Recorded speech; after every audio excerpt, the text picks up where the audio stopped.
Таинствата на православната църква. Светото таинство – изповед. Таинството на покаянието, изповедта, е установено от Господ Исус Христос.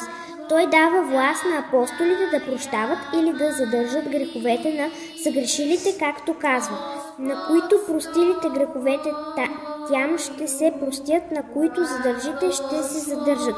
Тази духовна власт апостолите предават на своите приемници и така тя е запазена в православната църква и до днес.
Изповед изисква да се подготвим духовно за нея, като обмислим постъпките си спрямо Божиите заповеди. Да се покаем за греховете си означава да се откажем от тях, да се разкаем пред Бога и да изповядаме в присъствието на свещеник.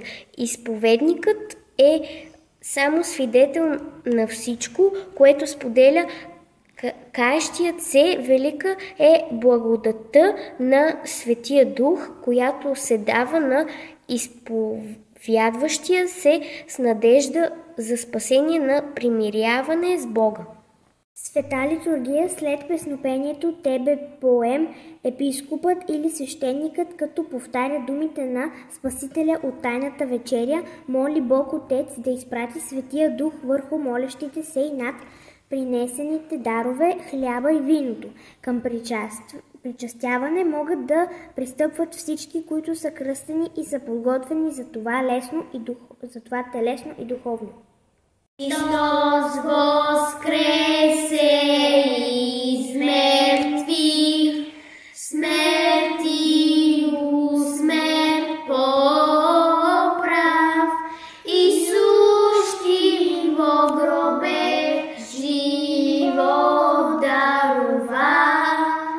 Стая Дево Владичице, неблазная Богородице, радуйся на небесная, Дево Мати Водительнице, Сеоросено Еруно, радуйся на небесная, висшая небес, лучей светлейшая, радуйся на небесная, радость девических ликов, ангелов висшая, радуйся на небесная, светлейшая